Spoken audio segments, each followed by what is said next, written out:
We meet at a time of great tension between the United States and Muslims around the world.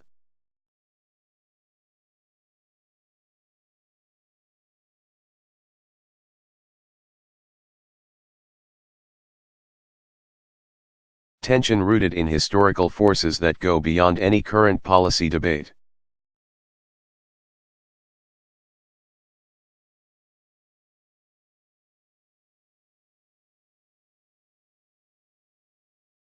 The relationship between Islam and the West includes centuries of coexistence and cooperation.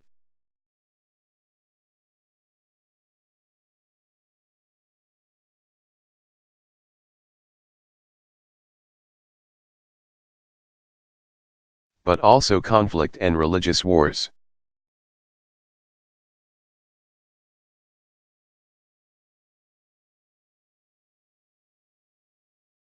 More recently, tension has been fed by colonialism that denied rights and opportunities to many Muslims.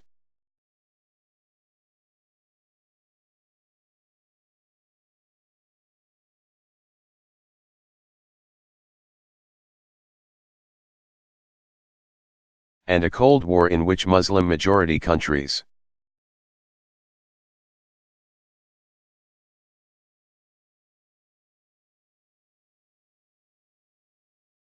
were too often treated as proxies without regard to their own aspirations.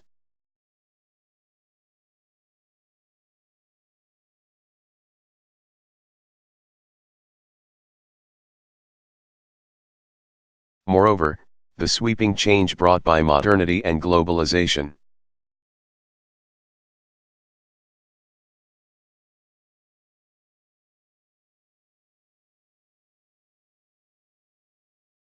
led many Muslims to view the West as hostile to the traditions of Islam.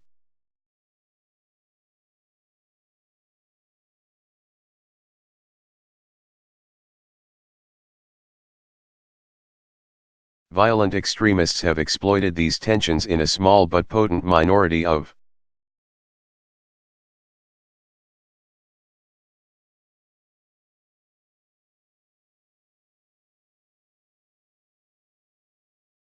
Muslims. The attacks of September 11, 2001 and the continued efforts of these extremists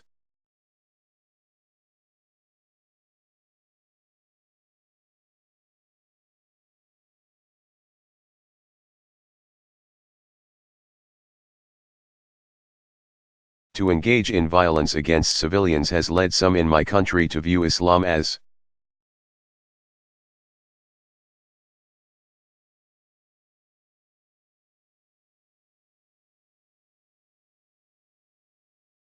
inevitably hostile not only to America and Western countries, but also to human rights.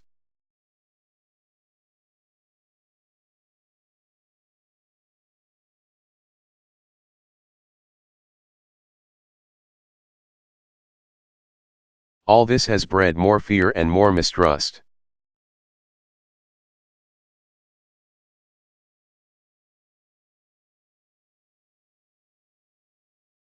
So long as our relationship is defined by our differences,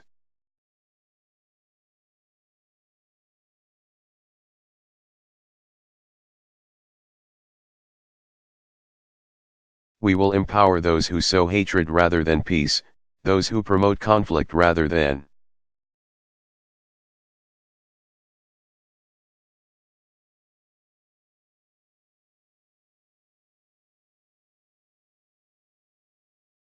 the cooperation that can help all of our people achieve justice and prosperity.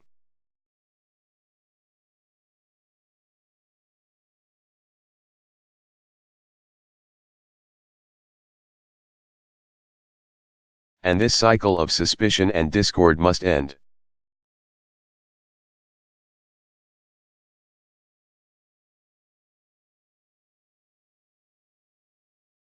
I've come here to Cairo to seek a new beginning between the United States and Muslims around the world.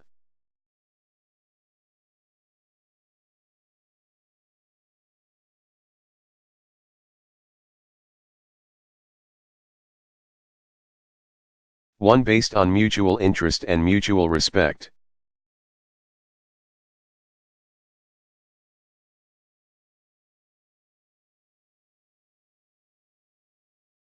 and one based upon the truth that America and Islam are not exclusive and need not be in competition.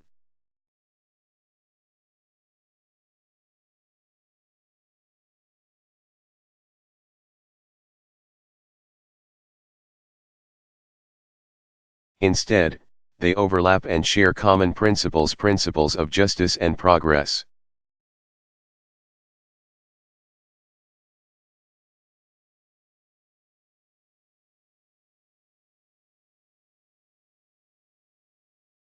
Tolerance and the dignity of all human beings.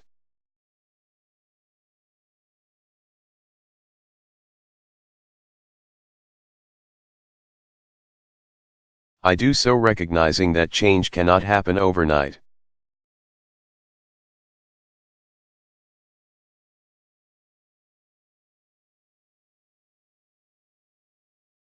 I know there's been a lot of publicity about this speech, but no single speech can eradicate years of mistrust.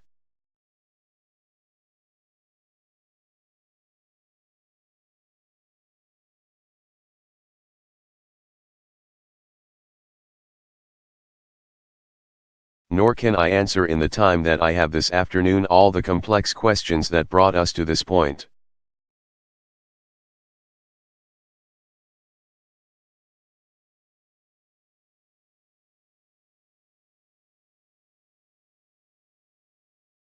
But I am convinced that in order to move forward,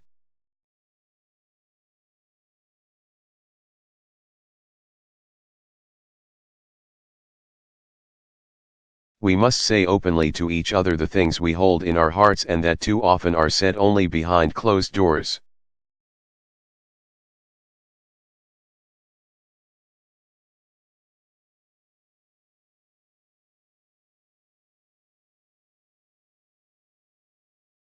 There must be a sustained effort to listen to each other.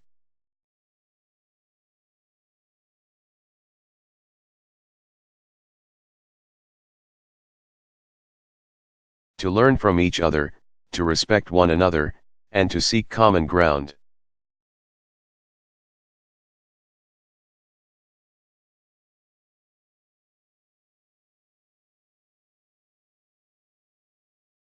As the Holy Quran tells us, be conscious of God and speak always the truth.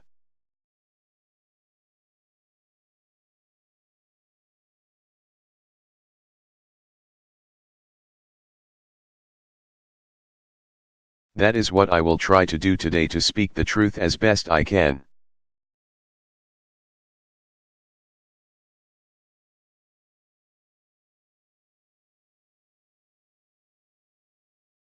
Humbled by the task before us, and firm in my belief that the interests we share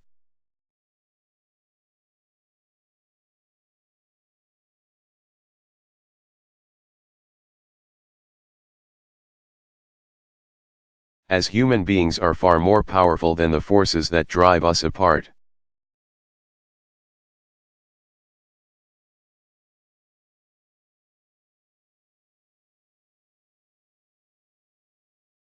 Now part of this conviction is rooted in my own experience.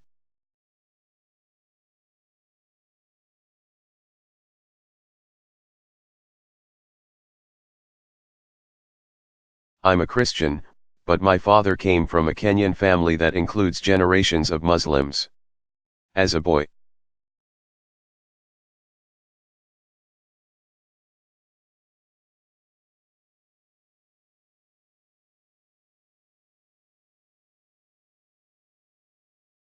I spent several years in Indonesia and heard the call of the azan at the break of dawn and at the fall of dusk.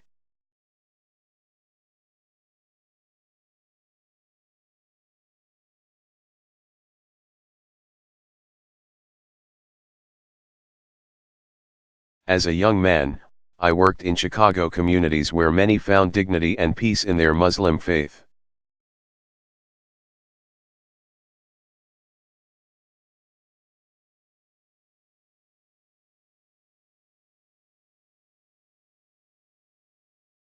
As a student of history, I also know civilization's debt to Islam.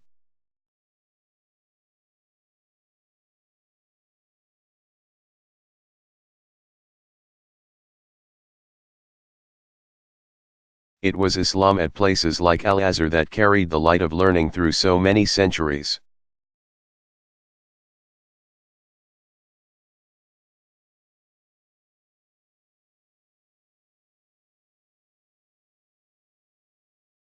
Paving the way for Europe's Renaissance and Enlightenment.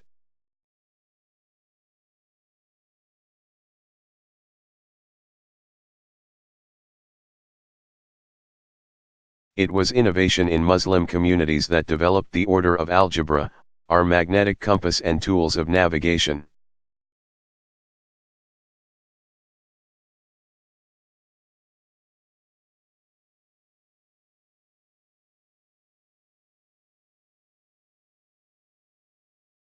Our mastery of pens and printing, our understanding of how disease spreads and how it can be.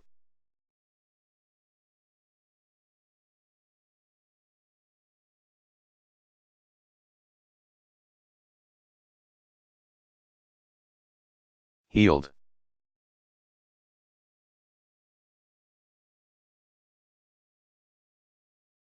Islamic culture has given us majestic arches and soaring spires.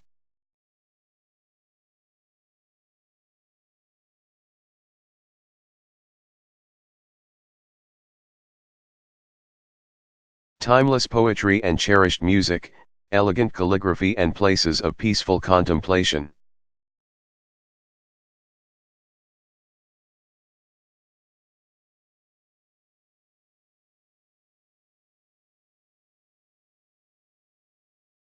And throughout history, Islam has demonstrated through words and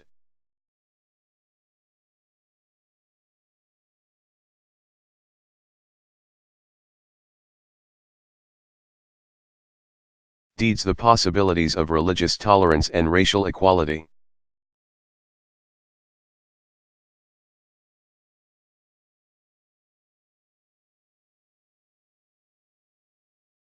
I also know that Islam has always been a part of America's story.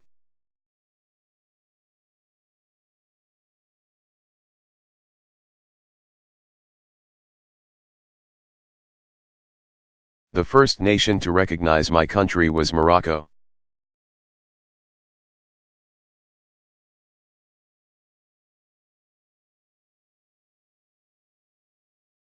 In signing the Treaty of Tripoli in 1796, our second president, John Adams, wrote,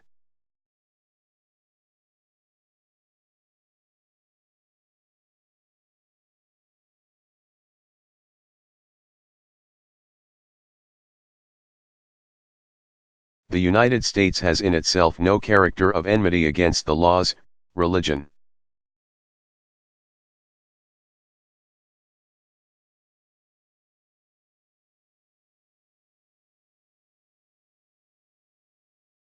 or tranquility of Muslims. And since our founding, American Muslims have enriched the United States.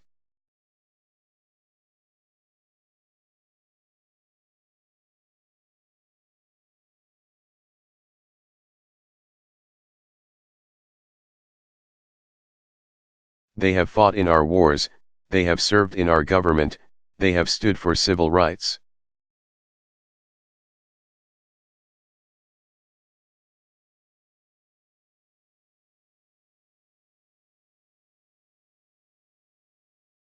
They have started businesses, they have taught at our universities, they've excelled in our sports arenas.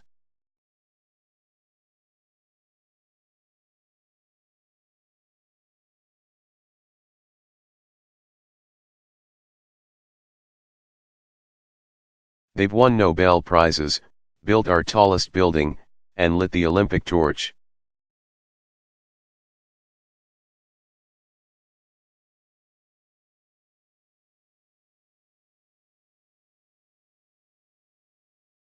And when the first Muslim American was recently elected to Congress,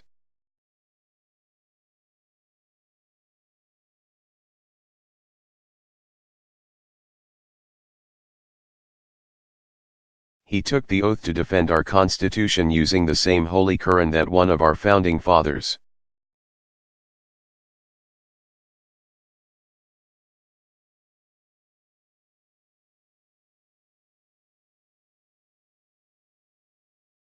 Thomas Jefferson kept in his personal library.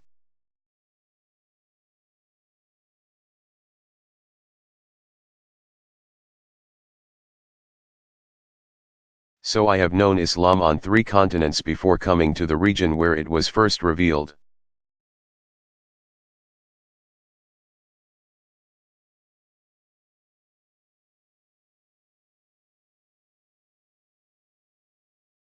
That experience guides my conviction that partnership between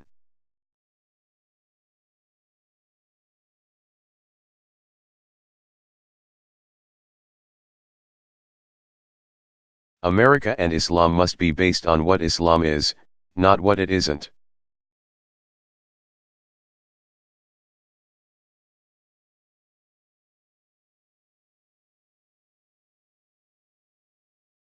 And I consider it part of my responsibility as President of the United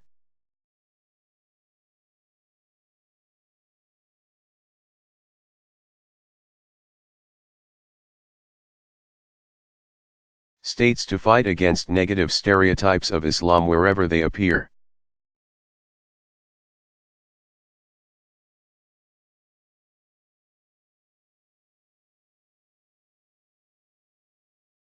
But, that same principle must apply to Muslim perceptions of America.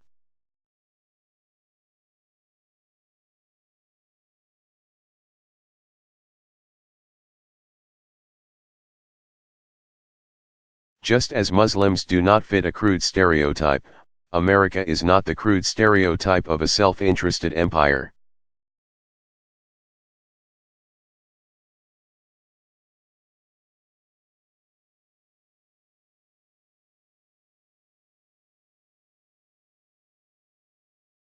The United States has been one of the greatest sources of progress that the world has ever known.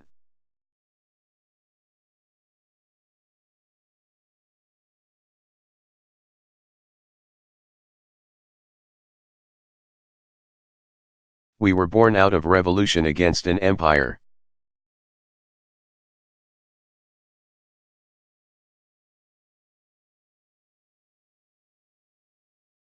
We were founded upon the ideal that all are created equal.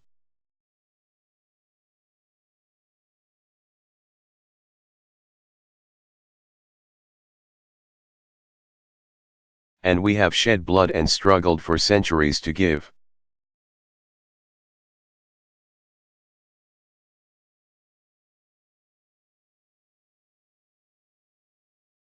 Meaning to those words within our borders and around the world.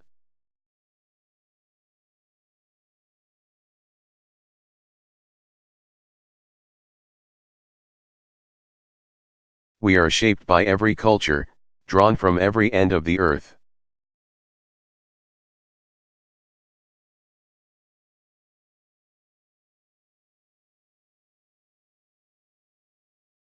And dedicated to a simple concept, e pluribus unum, out of many, one.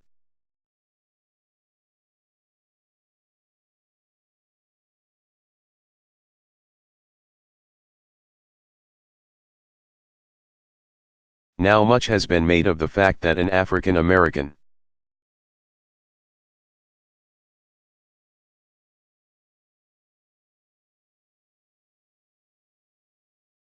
with the name Barack Hussein Obama could be elected president.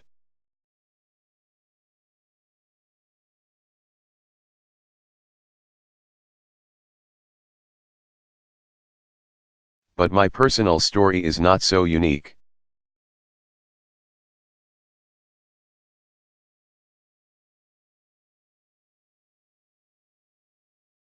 The dream of opportunity for all people has not come true for everyone in America.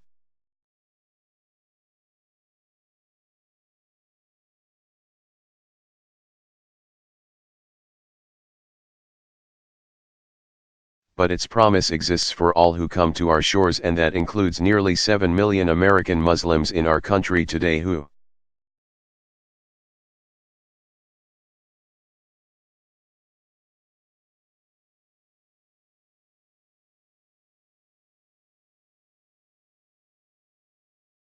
by the way, enjoy incomes and educational levels that are higher than the American average.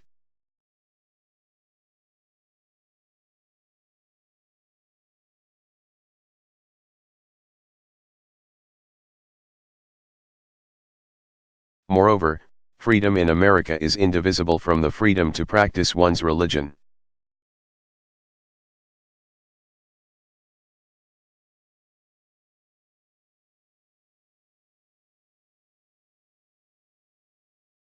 That is why there is a mosque in every state in our union, and over 1,200 mosques within our borders.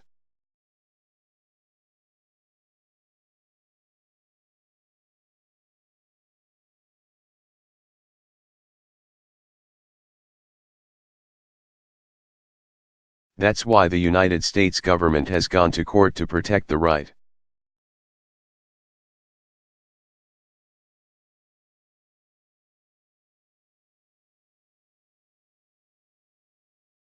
of women and girls to wear the hijab and to punish those who would deny it.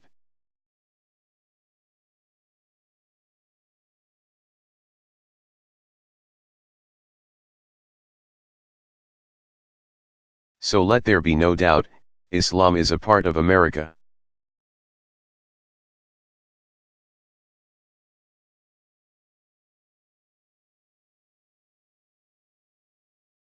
And I believe that America holds within her the truth that regardless of race, religion, or station in life,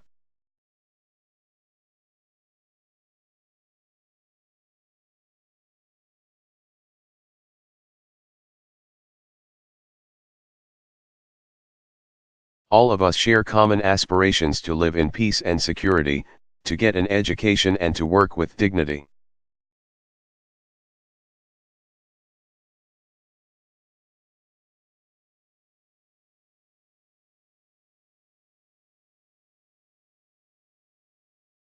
To love our families, our communities, and our God. These things we share. This is the hope of all humanity.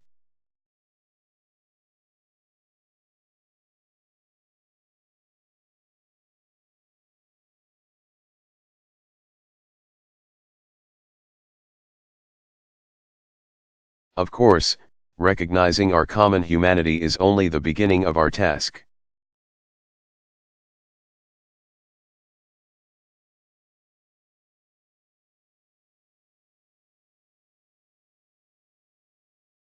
Words alone cannot meet the needs of our people.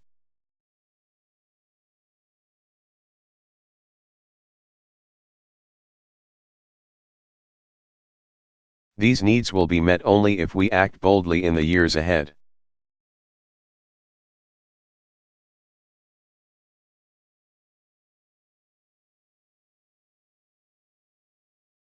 And if we understand that the challenges we face are shared and our failure to meet them will hurt us all.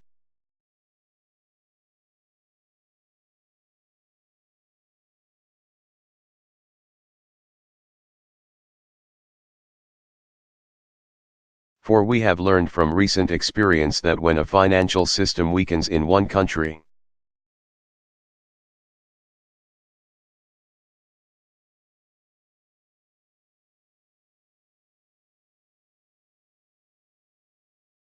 prosperity is hurt everywhere.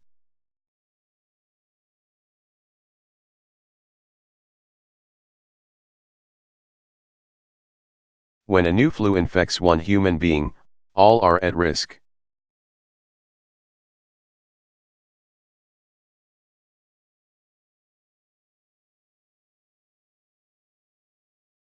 When one nation pursues a nuclear weapon, the risk of nuclear attack rises for all nations.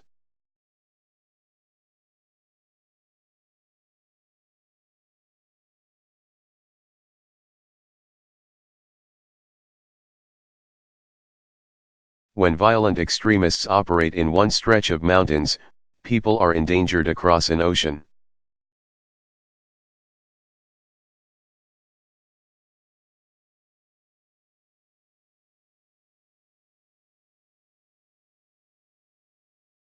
When innocents in Bosnia and Darfur are slaughtered, that is a stain on our collective conscience.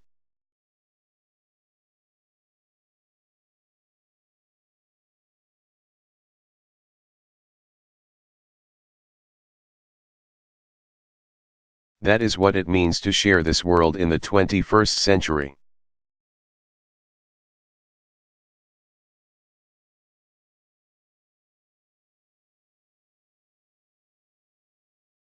That is the responsibility we have to one another as human beings.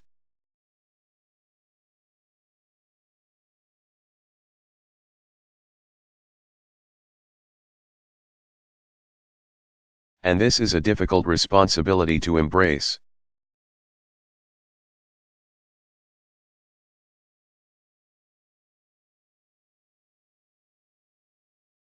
For human history has often been a record of nations and tribes and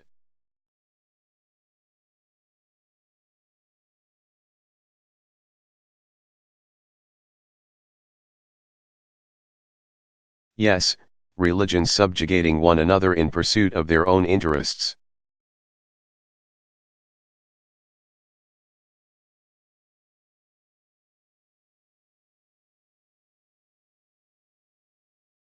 Yet in this new age, such attitudes are self-defeating.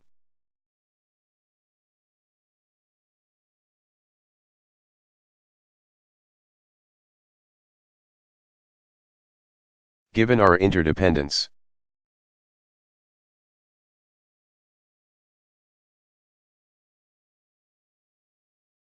any world order that elevates one nation or group of people over another will inevitably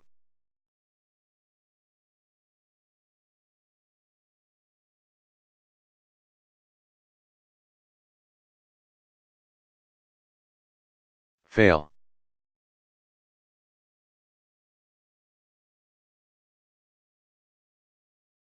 So whatever we think of the past, we must not be prisoners to it.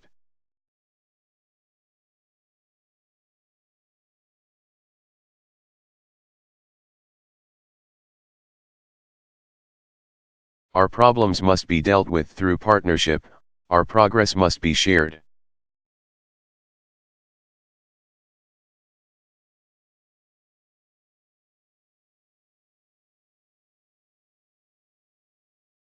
Now, that does not mean we should ignore sources of tension.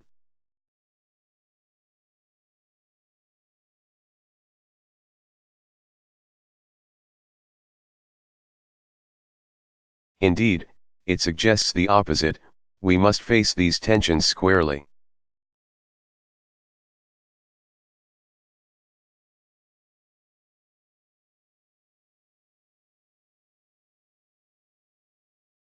And so in that spirit, let me speak as clearly and as plainly as I can.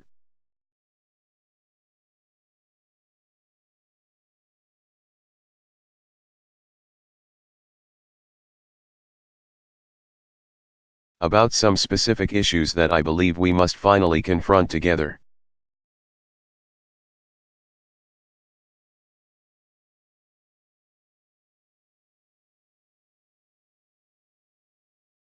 The first issue that we have to confront is violent extremism in all of its forms.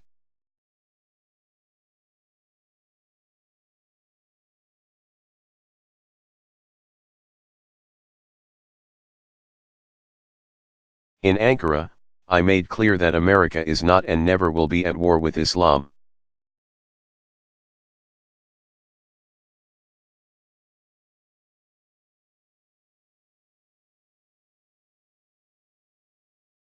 We will, however, relentlessly confront violent extremists who pose a grave threat to our security because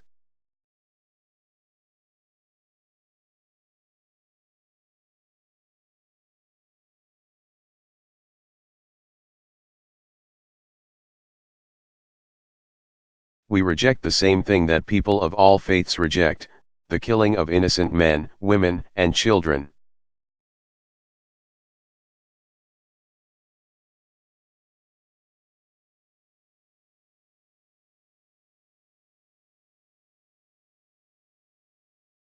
And it is my first duty as president to protect the American people.